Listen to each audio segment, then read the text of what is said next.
Hey guys, welcome back to Invest Educate. একদিন কেউ ভুল করে ওয়ারেন বাফেটকে জিজ্ঞেস করে ফেলে যে আপনার এই বিশাল নেট ওর্থের পেছনের সিক্রেট কি। তৎক্ষণাৎ ওয়ারেন বাফেট তার পেছনের বই সেলফের দিকে তাকায় এবং বলে, আমি একজন ইনভেস্টর, কিন্তু আমি জানি নলেজ ইনভেস্টিংয়ের উপর এই দুনিয়াতে কোনো বড় ইনভেস্টমেন্ট নেই।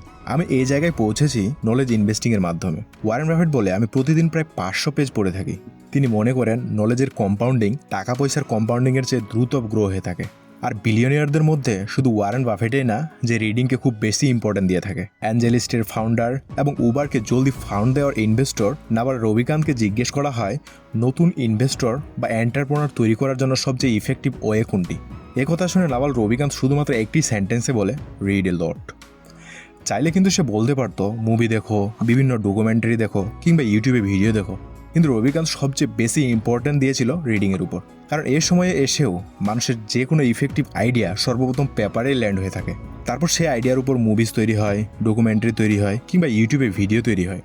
আর সেজন্য তিনি বলেন, আমি টপ 1% মানুষদের কাতারে অবস্থান করছি। এর পেছনের সিক্রেট হলো আমি প্রতিদিন 1 থেকে 2 ঘন্টা নতুন কিছু পড়তে থাকি। আর আমরা প্রায় অনেকে চিন্তা করি বর্তমান সময়ে এসে বই পড়ার কী দরকার।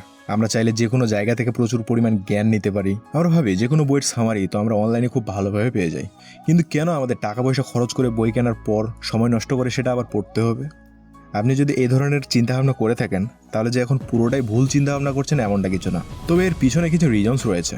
যেমন বডির ইফেক্টিভ ইউজের জন্য এক্সারসাইজ প্রয়োজন, তেমনিভাবে আমাদের ব্রেনকে ইফেক্টিভ রাখার জন্য রিডিং জরুরি। আচ্ছা, আপনি একটু ভাবুন, সবচেয়ে বড় কর্তারা যদি আপনার বিজনেস ইনভেস্টর হয় তাহলে কেমন হবে? কিংবা ইলন মাস্ক যদি আপনার সাথে পার্টনারশিপে আসে এবং আপনার বিজনেসে ইনভেস্ট করে তাহলে কেমন হবে?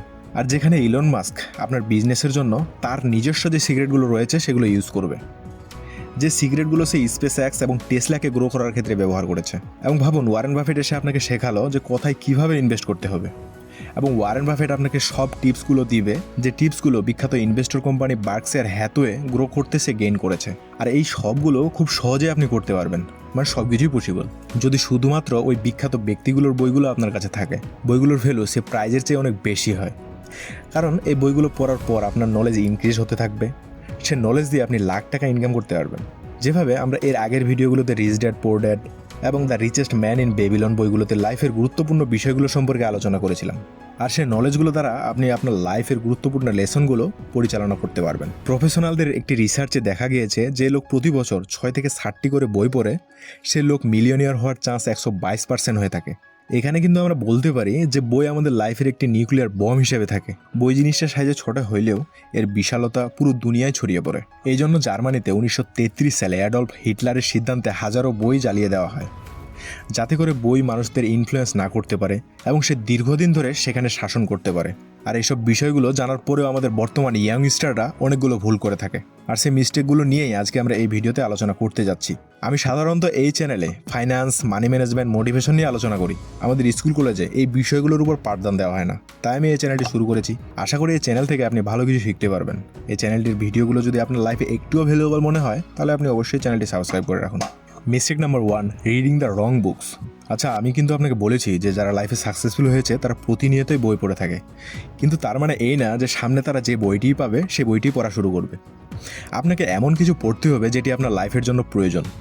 যেমন আপনার পকেটে যদি 100 টাকাও না থাকে তাহলে সেখানে আপনি যদি ইনভেস্টিং রিলেটেড বই পড়েন তাহলে সে সময় সে বইয়ের নলেজ আপনাকে খুব বেশি হেল্প করবে না। আর সেই সময়টাতে যদি আপনি কোনো স্কিল রিলেটেড বই পড়েন, যে স্কিল গেইন করার মাধ্যমে আপনি কোনো এক জায়গায় কাজ করতে পারবেন, ফ্রিল্যান্সিং কোনো পেশায় আপনি টাকা পয়সা উপার্জন করতে পারবেন, তাহলে অবশ্যই আপনাকে প্রথমে স্কিল রিলেটেড বইটি পড়তে হবে। আর যখন আপনার কাছে টাকা পয়সা এসে যাবে তখন আপনি ইনভেস্টিং রিলেটেড বই পড়তে পারেন, কারণ সে সময় আপনি ইনভেস্টিং করতে পারবেন, আপনার কাছে টাকা এসে যাবে এবং আপনার স্কিলের উপর মানুষজন আপনাকে পে করা শুরু করবে। আর তারপর আপনি স্টক মার্কেট, ট্রেডিং এবং লাইফের যে ইনভেস্টিং করা দরকার সেগুলো করতে পারবেন। মনে করুন আপনি মানুষদের সাথে হাসি খুশিভাবে চলতে পারেন, কিন্তু মানুষদের কাছে গিয়ে খুব বেশি গভীরভাবে আলোচনা করতে পারেন না।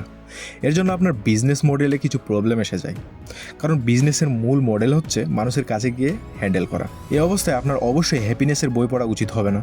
আপনাকে অবশ্যই কমিউনিকেশন রিলেটেড কোনো বই পড়তে হবে, তাহলেই আপনি আপনার কমিউনিকেশন স্কিলকে ডেভেলপ করতে পারবেন। তবে এমনও কিছু বই রয়েছে যে বইগুলোতে প্রয়োজনের চেয়ে বেশি আলোচনা করা হয়ে থাকে, আর সেই বইগুলো সহজে পড়ার জন্য আমি একটি সহজ ফর্মুলা ইউজ করি। সে ফর্মুলাটার নাম হচ্ছে CSB ফর্মুলা। প্রথমে আসি সি, এর মানে আমি যে কোনো বইয়ের কনসেপ্ট সম্পর্কে আগে জেনে নিই।